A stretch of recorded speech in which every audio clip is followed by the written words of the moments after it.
الحمد لله الذي خلق الإنسان وعلمه البيان وأنزل له القرآن وجعله شفاء وهدى ورحمة لذوي الإيقان ونشهد أن لا إله إلا الله وحده لا شريك له ونشهد أن سيدنا ومولانا محمدا عبده ورسوله أما بعد فأعوذ بالله من الشيطان الرجيم بسم الله الرحمن الرحيم قال الله تبارك وتعالى إن الله يحب الذين يقاتلون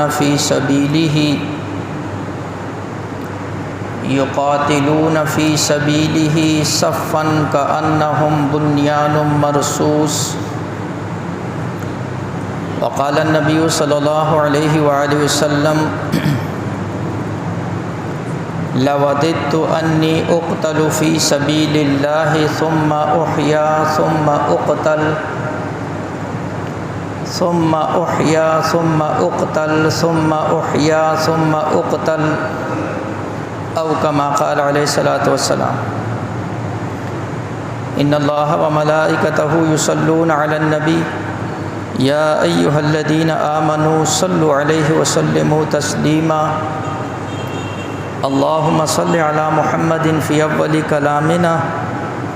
اللهم صل على محمد في أوسط كلامنا اللهم صل على محمد في آخر كلامنا میرے دوستو بھائیو عزیزو، آپ حضرات کے سامنے پارہ نمبر 28 سورہ صف اور اس کی آیت نمبر 4 تلاوت کی ہے، اور حضور صلی اللہ علیہ وآلہ وسلم کے ارشادات میں سے ایک ارشاد جس کو امام بخاری نے اپنی کتاب کے اندر نقل کیا ہے وہ آپ کے سامنے تلاوت کی ہے۔ اللہ جل شانہ نے ان آیات کے اندر اپنے ایک محبوب عمل کو ذکر کیا ہے،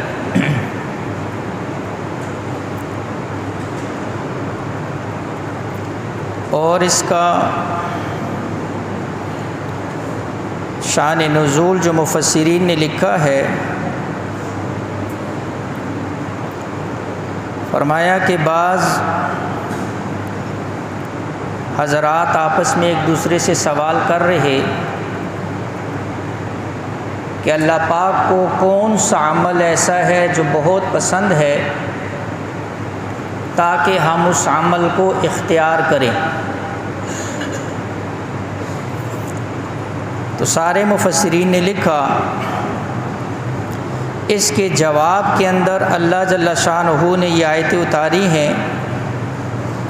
ان اللہ بے شک اللہ یحب الذین ان لوگوں سے محبت کرتا ہے یقاتلون فی سبیلہ جو اللہ کے راستے میں قتال کرتے ہیں، صفاً صف یعنی صف بندی کے اندر، صفوں کے اندر، کأنہم بنیان مرصوص گویا کہ ان کی جو صفیں ہیں وہ سیسہ پلائی ہوئی دیوار کی طرح ہیں۔ پہلے زمانے کے اندر جب کسی دیوار کی مضبوطی مقصود ہوتی تھی اور اس کو مضبوط کرتے تھے تو دیواروں کے درمیان کے اندر تانبے کو پگھلا کر ڈال دیا جاتا تھا، اور اس دیوار کو پھر سیسہ پلائی ہوئی دیوار کہا جاتا تھا۔ جیسے اللہ پاک نے یاجوج ماجوج کا جہاں پر تذکرہ کیا، ذوالقرنین بادشاہ کا تذکرہ کیا قرآن میں، تو جب وہ دیوار بنائی گئی تو اس کے اندر بھی تانبے کو پگھلا کر ڈال دیا گیا۔ لہٰذا اللہ جل شانہ نے ایسی صف کی اور مسلمانوں کی ایسی جماعت کی تعریف بیان کی ہے جو کافروں کے مقابلے کے اندر ایسے اتحاد اور اتفاق کے ساتھ کہ ان کی اس صف کو گویا کہ سیسا پلائی ہوئی دیوار فرما دیا، جس کو کوئی ہلا نہ سکے، جس کو کوئی توڑ نہ سکے۔ لہٰذا ان آیات کے اندر اللہ پاک نے اپنے محبوب عمل کو ذکر فرمایا ہے۔ آپ حضرات کے علم میں ہے، پچھلے جمعہ ہم نے چند باتیں غزوہ ہند کے حوالے سے عرض کی تھی اور ملک اور قوم کے دفاع کے حوالے سے عرض کی تھی۔ تو اسی جمعے کے ایک دن بعد یہود اور ہنود دونوں جو مسلمانوں کے ازلی دشمن ہیں، انہوں نے مل کر اپنے ناپاک عزائم اور کوششوں کے ذریعے یہ تہیہ کر لیا تھا کہ ہم مسلمانوں کو ایک ایسی شکست فاش دیں گے، مسلمانوں کے ایک ایسا ملک جو اسلام کے نام پر بنا، جو کلمے کے نام پر بنا، اس ملک کے سب سے پہلے مسجد اور مدرسے پر حملہ کر کے انہوں نے اپنی اسلام دشمنی، مساجد اور مدارس کے ساتھ جو دشمنی ہے اس کا واضح ثبوت دے دیا۔ اس لیے یہ صرف دو ملکوں کی جنگ نہیں، یہ اسلام اور کفر کی جنگ ہے، یہ حق اور باطل کی جنگ ہے۔ اب بھی اگر کوئی مسلمان اس غفلت کے اندر ہیں کہ یہ ایک روایتی حملہ تھا یا روایتی جنگ تھی، تو اس سے بڑا بیوقوف اور کوئی نہیں ہے اور غافل کوئی نہیں ہے۔ اگر اب بھی ہم اس خواب غفلت سے نہ جاگے تو اس وقت دیکھ رہو جو عربوں کا حال ہے وہاں غزہ کے اندر، شام کے اندر، مصر کے اندر، ایک ایک کر کے وہ عرب ملکوں کو کاٹ رہے ہیں۔ اس کی وجہ کیا ہے؟ اس لیے کہ عرب اپنے دفاع سے غافل ہے، عرب کو عیش و عشرت کی زندگی کے اندر ڈال دیا ہے، عرب آرام پسند ہو گیا ہے، وہ اپنی دفاعی قوت اور طاقت کے اوپر کچھ نہیں لگا رہا، وہ صرف بلڈنگیں بنانے کے اندر اور روڈ بنانے کے اندر، پارک بنانے کے اندر، عیش و عشرت کے اندر، ایک ایک بندہ 10 نکاح جو ہے اس کے اندر اپنا مال و دولت لٹا رہا ہے۔ اور آپ کے سامنے ہے ابھی حالیہ ایک عرب ملک ہے، وہاں کی ایک عظیم الشان مسجد ہے، ایک کافر مشرک ناپاک مسلمانوں کا قاتل جب اس مسجد میں قدم رکھتا ہے تو اس مسجد کو اللہ کے سامنے سجدے کے لیے بند کر دیا جاتا، نماز پر پابندی لگا دی۔ آج اللہ کے سامنے سجدہ نہیں ہوگا، آج یہاں مسلمانوں کا ایک قاتل قدم رکھ رہا ہے، تو پھر اللہ بڑی غیرتی ذات ہے، اللہ غیرت والا ہے۔ جب اس طرح کا عرب جس کو اللہ نے شان عطا فرمائی تھی، وہ عرب اپنے آپ کو کافروں کے قدموں میں جھکائے گا، اللہ انہی کافروں کو ان عربوں کے اوپر مسلط کر دے گا۔ آج ہم دیکھ رہے ہیں اس کا انجام۔ 40 کروڑ ڈالر کا جہاز ان کو تحفے میں دے دیا۔ قریب ایک مسلمان ملک کا بچہ بھوکا مر رہا، اس کے پاس روٹی نہیں ہے، اس کے پاس پینے کے لیے پانی نہیں ہے۔ آج غزہ والے کہہ رہے ہیں ہمیں بموں نے اتنا نہیں ہلاک کیا جتنا بھوک نے ہلاک کر دیا۔ اسرائیل کا جہاز اڑتا ہے، یمن پر بمباری کرتا ہے، 2000 کلومیٹر کا فاصلہ ہے، یہ 2000 کلومیٹر عرب ملکوں سے اڑ کر آ رہا ہے، اس کو راستہ عرب ملکوں نے دیا ہے۔ عرب ملکوں نے اس کے لیے راستہ کھول دیا ہے، لیکن غزہ کا مسلمان فلسطین جب غزہ سے ہجرت کرنا چاہتا ہے تو وہ اپنے بارڈر بند کر دیتے ہیں۔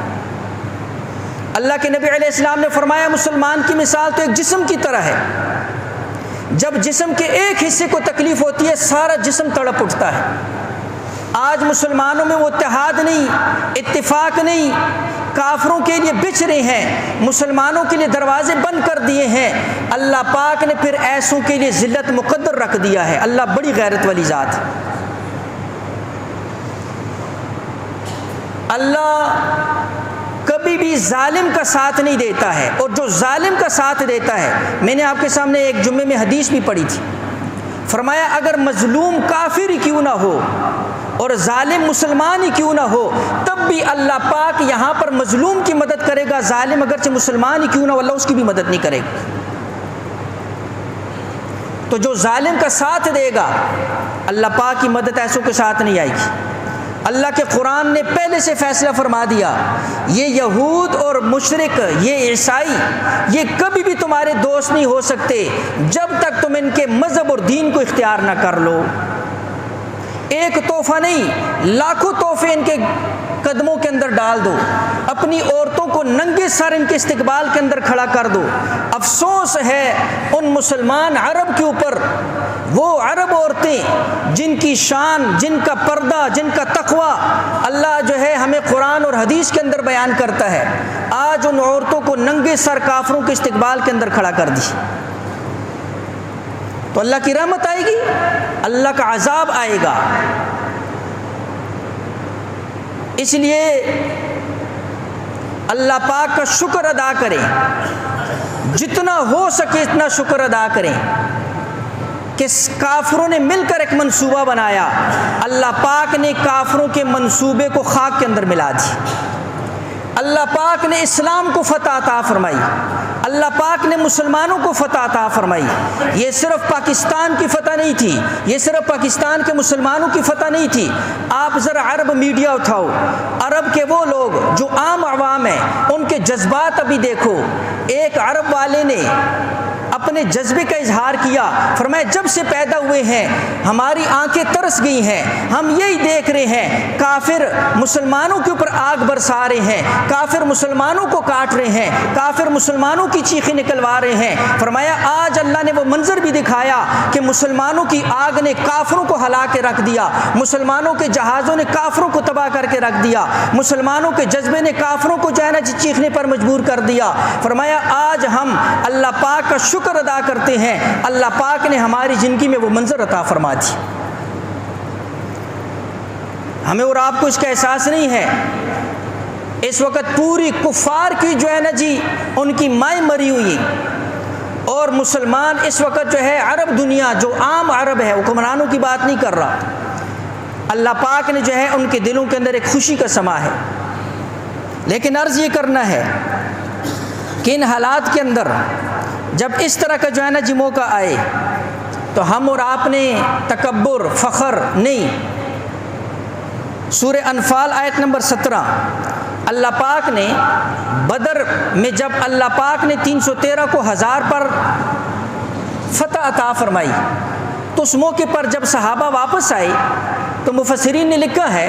کہ چند صحابہ آپس میں کارنامے ذکر کرنے لگے۔ کسی صحابی نے کہا میں نے فلاں کو اس طرح مارا، کسی نے کہا میں نے ایسے حملہ کیا، کسی نے کہا ہم نے ایسے شکست دی۔ اللہ پاک نے سورہ انفال آیت نمبر 17 اتاری۔ اس آیت میں اللہ پاک کیا فرماتے ہیں؟ فرمایا فَلَمْ تَقْتُلُوهُمْ وَلَكِنَّ اللَّهَ قَتَلَهُمْ، تم نے ان کو قتل نہیں کیا بلکہ اللہ نے ان کو قتل کیا ہے۔ وَمَا رَمَيْتَ إِذْ رَمَيْتَ وَلَكِنَّ اللَّهَ رَمَا، فرمایا بدر سے پہلے حضور علیہ السلام نے ایک مٹھی اٹھائی اور اس مٹھی کو کافروں کی طرف پھینکا، اللہ پاک نے اپنی قدرت سے اس مٹھی کو سارے کافروں کی آنکھوں تک پہنچا دی۔ مفسرین نے لکھا وہ مٹی ان کی آنکھوں میں پڑنی تھی، اللہ نے مسلمانوں کا رعب کافروں کے دل کے اندر ڈال دی۔ اللہ نے اس کا ذکر بھی قرآن میں فرمایا، وَمَا رَمَيْتَ إِذْ رَمَيْتَ وَلَكِنَّ اللَّهَ رَمَا، فرمایا اے نبی جی جب آپ نے وہ مٹھی خاک پر مٹھی بھر خاک اٹھا کر کافروں کی طرف پھینکی، آپ نے نہیں پھینکی، وہ اللہ پاک نے اپنی قدرت سے ان کی آنکھوں کے اندر پہنچا دی۔ یہاں سے مفسرین نے لکھا اپنی کامیابی کو اللہ کی توفیق سمجھو، اپنی کامیابی کو اللہ کی مدد سمجھو، اپنی کامیابی کو اللہ کی نصرت سمجھو۔ اللہ کی مدد، اللہ کی نصرت شامل حال نہ ہوتی، اللہ کافروں کے دل میں رعب نہ ڈالتا، اللہ تمہارے قدموں کو نہ جماتا، اللہ تمہارے دل کو مضبوط نہ کرتا۔ اللہ نے کیا بدر کے اندر، جس طرح 313 نے 1000 کو شکست دے دی، ایسے ہی آج بھی ہم نے اپنے سے 10 گنا بڑی قوت کو شکست عطا فرمائی۔ لیکن میں نے عرض کیا ان آیات کو سامنے رکھیں جو اللہ پاک نے بدر کے موقع پر اتاری، قرآن قیامت کی صبح تک کے لیے ہے، میری اور آپ کے ہدایت کے لیے ہے۔ ایسے موقع اور بھی آئیں گے، بعد میں بھی آئیں گے، لہٰذا اللہ پاک نے ان آیتوں میں رہنمائی فرمائی، درس دیا، سبق دیا کہ تمہاری نظر اسباب کی طرف نہ ہو، مسبب الاسباب کی طرف ہو۔ اللہ نے اس موقع پر صحابہ کی نظر بھی اسباب سے ہٹائی، مسبب الاسباب کی طرف فرمائی کہ اللہ کی مدد اور نصرت شامل حال تھی۔ اس لیے اللہ کے نبی علیہ الصلوۃ والسلام نے اس موقع کے اوپر حضرت عمر رضی اللہ تعالیٰ عنہ فرماتے ہیں، حضور علیہ الصلوۃ والسلام نے جب دیکھا 313 اور ادھر 1000 اور اسلحے سے لیس، حضرت عمر فرماتے ہیں، صحیح بخاری کی روایت، اللہ کے نبی علیہ الصلوۃ والسلام نے دعا کے لیے ہاتھ اٹھائے اور اونچی آواز کے اندر اللہم انجز ما وعدتنی، اللہم آت ما وعدتنی، اللہم ان تہلک ھذا العصابہ من اہل الاسلام، فرمایا لا تعبد فی الارض، اے اللہ تو نے مجھ سے وعدہ کیا اس کو میرے ساتھ پورا فرما، اے اللہ تیرا وعدہ ہے تو نے مجھے ان کے اوپر غلبہ دینا ہے، اے اللہ اگر آج یہ مسلمانوں کی جماعت ہلاک ہو گئی، اس کے بعد روئے ارض کے اوپر تیری عبادت کرنے والا کوئی نہیں بچے گا۔ فرمایا دعا کرتے کرتے ہاتھ اٹھائے، حضور کے کندھے کی چادر نیچے گر گئی۔ ابو بکر صدیق رضی اللہ تعالیٰ عنہ پیچھے سے آئے، حضور علیہ الصلوۃ والسلام کو اپنے ساتھ چمٹا لیا اور روتے ہوئے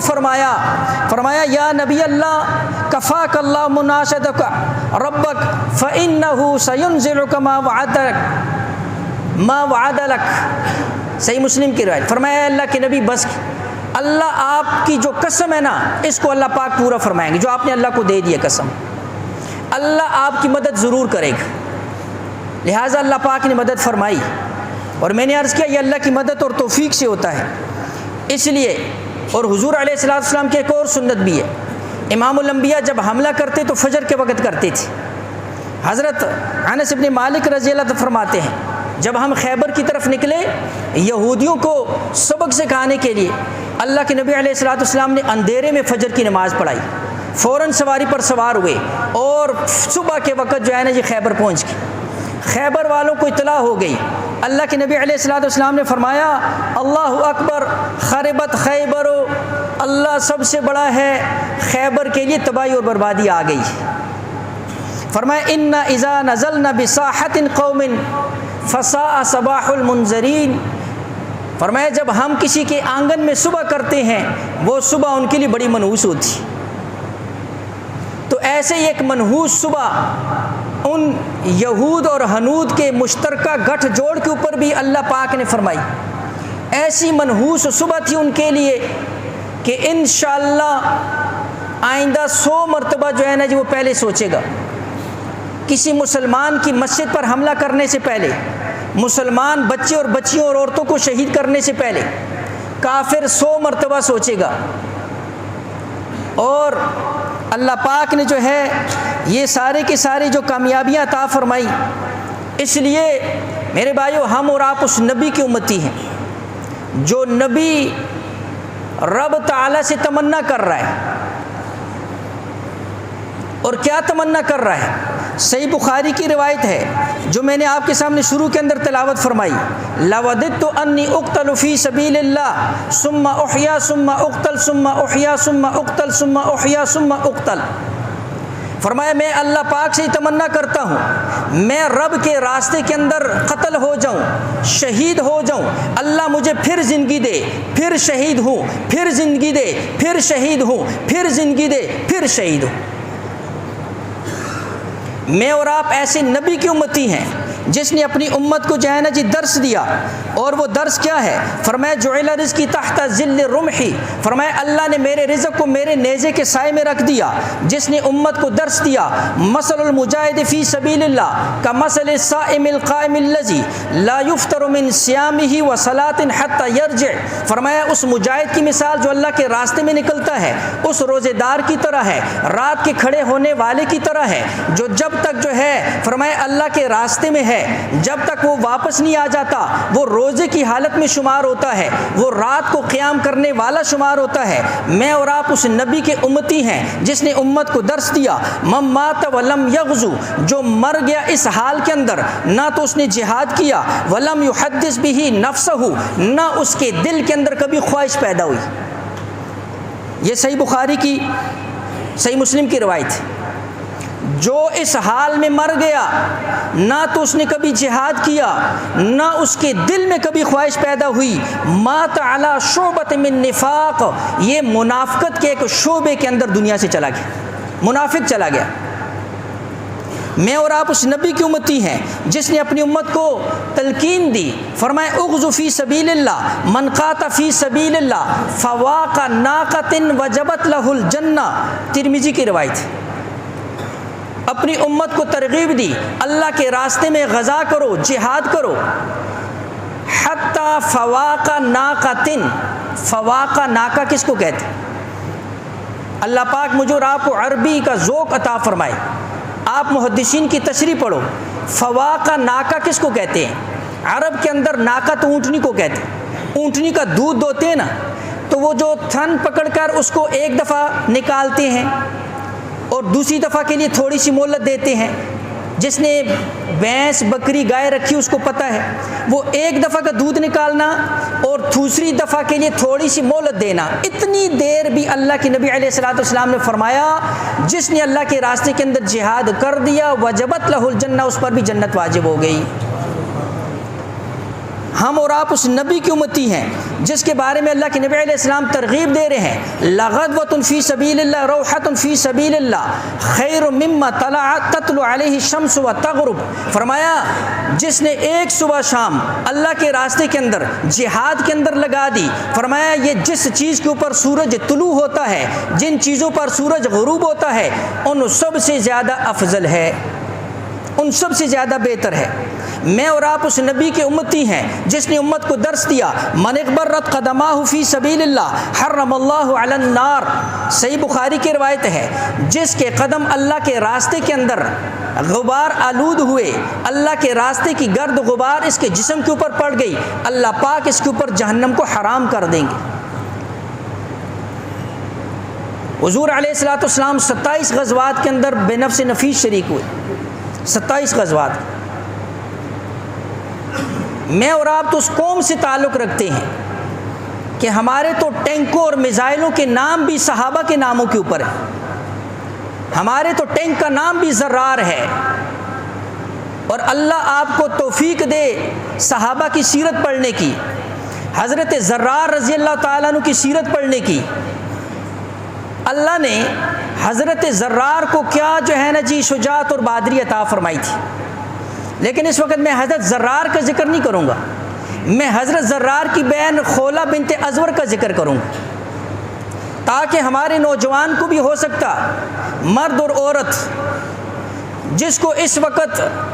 سارے باطل نے، سارے کفر نے، سارے غیر نے، کسی کو ٹک ٹاک کی لت لگا دی، کسی کو سوشل میڈیا کا سٹار بنا دیا، کسی کو جو ہے اونچ کود اور فضولیات قسم کی چیزوں کو اس کو لوگوں کے لیے آئیڈیل بنا دیا، اس کو سٹار کہنا شروع کر دیا۔ ایسی مت ماری گئی، ہم اپنی تاریخ کو بھول گئے، مسلمان اپنے اس مسلمان نوجوان کو بھول گیا، مصعب ابن عمیر رضی اللہ تعالیٰ عنہ جیسے نوجوان کو ہم بھول گئے، جو مدینہ کی گلی میں چلتا تھا، عطر وہ لگاتا تھا، گھر کے اندر معلوم ہو جاتا تھا کہ مصعب اس گلی سے گزر رہا ہے، 200 درہم کا جوڑا پہنتا تھا، لیکن جب دنیا سے گیا ہے آپ حکایات صحابہ اٹھاؤ، حضرت مصعب کے پاس اپنا کفن بھی پورا نہیں ہے، سر کو ڈانگتے پاؤں ننگا ہو جاتے، پاؤں کو ڈانگتے سر ننگا ہو جاتا۔ اللہ کے نبی علیہ الصلوۃ والسلام نے بھی جب مصعب کو اس حال میں دیکھا کہ حضور کی آنکھوں میں بھی آنسو آ گئے۔ یہ نوجوان آئیڈیل ہے، میرا اور آپ کے آئیڈیل یہ فضول قسم کے ڈوم نہیں ہیں، یہ میراثی نہیں ہیں۔ میں آپ کے سامنے حضرت خولا کا ذکر کرنے لگا، صحابیات ہیں، عورت ہیں۔ ہو سکتا ہے اللہ پاک ہم مردوں میں بھی ایسا جذبہ عطا فرما دے، آج مسلمان حکمرانوں میں اللہ پاک ایسا جذبہ عطا فرما دے۔ اللہ پاک ہمارے اس ملک، ہماری اس فوج کو مزید جو ہے قوت اور طاقت اور شان عطا فرمائے کہ جب بھی کوئی کافر کسی مسلمان کی طرف نظر اٹھائے، اللہ پاک ہمیں یہ توفیق عطا فرمائے کہ ہم اس کافر کو جو ہے منہ توڑ جواب دے سکیں۔ حضرت خولا، ان کا بھائی حضرت زرار، رومیوں نے قید کر لیا۔ علامہ واقدی نے فتوح شام کے اندر یہ واقعہ لکھا ہے۔ کبھی صحابہ کے ایمانی جذبے کو پڑھنا ہو نا تو فتوح شام ایک کتاب ہے، ابھی اس کا اردو ترجمہ آ گیا ہے، اللہ پاک وہ آپ کو پڑھنے کی توفیق دے۔ ہم نہ اپنی تاریخ پڑھتے ہیں، نہ مسلمان صحابہ کو پڑھتا ہے، نہ صحابیات کو پڑھتا ہے، پھر اعتراض کرتے ہیں یہ کہاں سے ثابت ہے، یہ کہاں سے ثابت ہے، یہ کہاں سے ثابت ہے، ہم پڑھتے نہیں ہیں۔ تو میں عرض کر رہا ہوں حضرت خولا، ان کو پتہ چلا کہ ان کا بھائی حضرت زرار رضی اللہ تعالیٰ عنہ رومیوں نے قید کر لیا، تو حضرت خولا گھر سے نکلی، سر کے اوپر سفید رومال باندھا، پورے جسم کے اوپر جو ہے نا جی کپڑا، اور حضرت خالد بن ولید رضی اللہ تعالیٰ عنہ کا لشکر اس وقت برسر پیکار تھا، یہ جا کر خاموشی سے لشکر میں شامل ہو گئیں۔ صحابہ فرماتے ہیں ہم دیکھ رہے ہیں ایک گھوڑے کے اوپر کوئی نوجوان ہے، جسم اس کا سارا ڈکا ہوا ہے، صرف آنکھیں نظر آ رہی ہیں، سر کے اوپر سفید پٹی بندھی ہوئی ہے، جب وہ کافروں کی صفوں میں جدھر جاتا ہے لاشوں کے ڈھیر لگا دیتا ہے۔ اور حضرت خولا وہ صحابیہ ہیں جو گھوڑے کی پیٹھ پر بیٹھ کر 2 تلواروں کے ساتھ لڑائی کیا کرتی تھی، 2 تلواروں کے ساتھ ایک وقت گھوڑے کی پیٹھ پر بیٹھ کر ایسا۔ حضرت خالد نے فرمایا اس کو میرے قریب لاؤ، یہ ہے کون؟ یہ تو کوئی اجنبی ہے، ہمارے لشکر میں پہلے نہیں دیکھا۔ وہ کبھی ادھر چھپ رہی، کبھی ادھر چھپ رہی، آخر حضرت خالد پاس چلے گئے، کہا تم اب بتاؤ تو صحیح ہو کون، چہرہ تو دکھاؤ۔ اندر سے جب السلام علیکم کی آواز آئی تو زنانہ آواز، حضرت خالد حیران، فرمایا آپ کون ہیں؟ فرمایا میں خولا بنت ازور زرار کی بہن ہوں، اور جب سے مجھے پتہ چلا کہ میرے بھائی کو رومیوں نے قید کر لیا، میں نے سر پر کفن باندھا ہے اور میں نے یہ نیت کی ہے جب تک اپنے بھائی کو چھڑا نہیں لیتی ہوں میں جو ہے واپس نہیں آؤں گی، یا تو شہید ہو جاؤں گی اپنے بھائی کو واپس لاؤں۔ 27 دن جو ہے نا جی وہ رومیوں کے ساتھ لڑی ہیں، 27 دن۔ اور علامہ واقدی نے لکھا اللہ پاک نے آخر ان صفوں کے بیج کو توڑتے ہوئے وہ پہنچی ہیں، اور اپنے بھائی کی جو ہے نا جی ادکڑیوں کو اپنے ہاتھ سے توڑا اور ان کو گلے لگایا اور کہا کہ میں یہ نیت کر کے آئی تھی کہ تمہیں اپنے ساتھ لے کر جاؤں گی۔ عورتوں کا ایسا جذبہ، صحابہ کا ایسا جذبہ، عبداللہ ابن جاش، سعد بن ابی وقاص، کل کو مارکا ہے، دعا کے لیے ہاتھ اٹھا رہے ہیں۔ ہم جان بچانے والے صحابہ، جان لگانے والے، ہم جان چھڑانے والے صحابہ، اپنے آپ کو اللہ کے دین پر قربان کرنے والے۔ عبداللہ ابن جاش نے بھی ہاتھ اٹھائے، حضرت سعد نے بھی اٹھائے، حضرت سعد نے دعا کی کافر سے مقابلہ ہو میں غلبہ پاؤں، غنیمت لوں۔ عبداللہ نے دعا کی اے اللہ کافر سے مقابلہ ہو، مجھ پر وہ غالب آ جائے، مجھے تیرے راستے میں شہید کر دے، میری ناک بھی کاٹ لے، میرے کان بھی کاٹ لے، میرے جسم کے ٹکڑے کر لے، اور جب کل قیامت کے دن تیرے دربار میں حاضر ہوں اور تو مجھ سے پوچھے عبداللہ کیا لے کر آیا، میں کہوں اللہ تیرے راستے کے اندر جسم کے ٹکڑے ٹکڑے جو ہے نا جی لے کر آیا۔ حضرت سعد فرماتے ہیں کل میرا بھی مقابلہ ہوا، میری دعا قبول ہوئی، میں نے زخمیوں میں تلاش کیا عبداللہ کہاں، اس کی دعا قبول ہوئی یا نہیں۔ پھر جب شہداء میں دیکھا عبداللہ پر نظر پڑی، ناک الگ، کان الگ، جسم ٹکڑوں کے اندر، میں نے کہا عبداللہ تیری دعا میری دعا سے بڑی اعلیٰ تھی۔ عمر ابن جموع پاؤں سے لنگڑے، بیٹوں نے کہا آپ نہ جائیں ہم جاتے ہیں، فرمایا مجھے بھی جنت میں جانے کا شوق۔ میں بھی اپنے اس لنگڑے پاؤں کے ساتھ جنت میں جاؤں گا۔ اللہ کے نبی احد کا موقع، اللہ کے نبی علیہ السلام نے جب دیکھا وہ شہید ہو گئے، فرمایا میں عمر کو دیکھ رہا ہوں، میں عمر کو دیکھ رہا ہوں کہ جنت میں چل پھر رہا ہے، لیکن اللہ نے اس کے پاؤں کو صحیح سلامت کر دی۔ حضرت عبداللہ اپنے جابر رضی اللہ تعالیٰ فرماتے ہیں حضرت امیر معاویہ رضی اللہ تعالیٰ کا دور آیا 46 سال کے بعد کی بات عرض کر رہا ہوں، نہر کھودنی تھی، نہر۔ تو حضرت عمر ابن جموح رضی اللہ تعالیٰ عنہ اور عبداللہ ابن حرام رضی اللہ تعالیٰ عنہ، ان دو کو ایک قبر کے اندر دفنایا گیا تھا احد کے اندر۔ حضرت امیر معاویہ نے اعلان کیا نہر نکالنی ہے، جس کے عزیز و اقارب کی قبر راستے میں آ رہی ہے وہ آئیں تاکہ ہم ان میتوں کو دوسری جگہ منتقل کر سکیں۔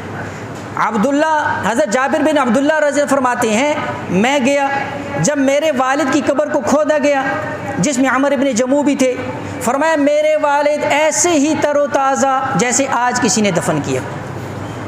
وَلَا تَقُولُوا لِمَنْ يُقْتَلُ فِي سَبِيلِ اللَّهِ أَمْوَاتٌ بَلْ أَحْيَاءٌ وَلَكِنْ لَا تَشْعُرُونَ،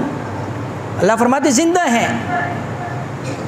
اور حضرت جابر بن عبداللہ فرماتے ہیں عمر ابن جموح رضی اللہ تعالیٰ نے اپنا ہاتھ اپنے زخم کے اوپر رکھا ہوا تھا، تو جب ان کی میت کو منتقل کرنے کے لیے ہاتھ اٹھایا گیا تازہ خون جاری ہو گیا۔ اللہ نے دنیا کے اندر دکھا دی، اللہ کے نبی کا وعدہ ہے، اللہ کی قسم، کائنات زمین اور آسمان جو ہے اپنی جگہ سے منتقل ہو سکتی ہے، میرے نبی کی فرمائی ہوئی بات حق ہے اور سچ ہے، اور اللہ اسی طرح کر کے دکھائے گا۔ میرے نبی نے جو وعدے کیے ہیں، اللہ پاک نے ایمان والوں کے ساتھ جو وعدہ کیا ہے، جس پر قرآن گواہ ہے، اللہ کے نبی کی حدیث گواہ ہے، تو میں عرض کر رہا ہوں اللہ پاک وہ جذبات، اللہ پاک وہ دین کے اوپر قربانیاں، اللہ پاک ایسے جذبے ہمیں بھی عطا فرماتے۔ صحابہ کے اندر قربانی والا جذبہ تھا، صحابہ کے اندر اپنے آپ کو دین کے اوپر لگانے والا جذبہ تھا۔ اس لیے آخری بات جو عرض کرنی ہے، مفتی تقی عثمانی صاحب نے 1965 کے بعد جو ہے نا ایک مقالہ لکھا تھا، اور 1965 کی جنگ کے بعد 5 باتیں اور سبق جو ہے نا جی فرمایا کہ اس جنگ نے اور اس چیز نے جو ہے نا جی امت کو ہمیں کس چیز کے سوچنے پر مجبور کر۔ سب سے پہلی چیز کہ ہماری نظر اللہ کی ذات کے اوپر ہو اور ہم اللہ کی طرف متوجہ ہوں۔ دوسری چیز ہمارا اتحاد اور اتفاق ہے، یہ اس وقت کی بھی جو کامیابی ہے اس کے پیچھے ہمارا اتحاد اور اتفاق ہے، اس میں پوری قوم کا جو ہے نا جی ایک ہو جانا ہے۔ 65 کے اندر بھی ایسے ہی ہوا، تقریباً 17 دن غالباً وہ جنگ چلی، ان 17 دنوں کے اندر اعلان ہوا کہ راشن لے کر آؤ، تو لکھا ہے کہ لوگوں کے اندر جو گھروں کے اندر آٹا تھا، اتنا آٹا لوگ لے کر آگے کہ 6 مہینے کے لیے بھی کافی ہو گیا تھا۔ اعلان ہوا خون کی ضرورت ہے، اتنے لوگ خون دینے کے لیے پہنچ گئے کہ وہاں لینے والے بھی پریشان ہو گئے کہ اس کو رکھے تو کہاں رکھے۔ اتحاد اتفاق یہ وہ بنیادی چیز ہوتی ہے قوم کی کامیابی کے لیے۔ اور تیسری چیز ہم غفلت کا شکار نہ ہوں، ہم غافل نہ ہو جائیں۔ ہمارا مقابلہ ایک ایسے دشمن کے ساتھ ہے جو بزدل بھی ہے، مکار بھی ہے، چالاک بھی ہے اور ہر قسم کا دھوکہ باز بھی ہے۔ وہ آج جو ہے نا جی ایسے ہی غزہ کے اندر انہوں نے بھی جنگ بندی کروائی تھی، جس دن جنگ بندی ہوئی اگلے دن پھر ان ظالموں نے جو ہے نا جی وہاں پر، آج دیکھو غزہ کے مسلمانوں کا کیا حال ہے، روزانہ 100 سے اوپر شہادتیں ہو رہی ہیں۔ اور کسی نے بڑی عجیب بات لکھی کہ کسی جگہ 10 جانور بھی ہلاک ہو جائے نا، 10 جانور، تو وہاں پر بھی لوگ حرکت کے اندر آ جاتے ہیں، ریسکیو ٹیمیں حرکت کے اندر آ جاتی ہیں، لوگ آپس میں تبصرے شروع کر دیتے ہیں ان جانوروں کو بچاؤ، ان کی زندگیاں جو ہے نا جی، وہاں روزانہ 100 مسلمان تو کم از کم شہید ہو رہے ہیں، پرواہ ہی نہیں ہے کسی کو، کسی مسلمان حکمران کے جو ہے نا جی کانوں پر جوں تک نہیں رینگ رہی۔ اس لیے ہم ان کو بھی نہ بولیں، اور ہم یہ دعا کریں کہ اللہ پاک ہمیں اتنی قوت اور طاقت مزید عطا فرمائے کہ ہم ایسے ہر قسم کے کافروں کو نکیل ڈال سکیں۔ اس کے لیے چوتھی بات حضرت نے فرمایا وَأَعِدُّوا لَهُم مَّا اسْتَطَعْتُم مِّن قُوَّةٍ،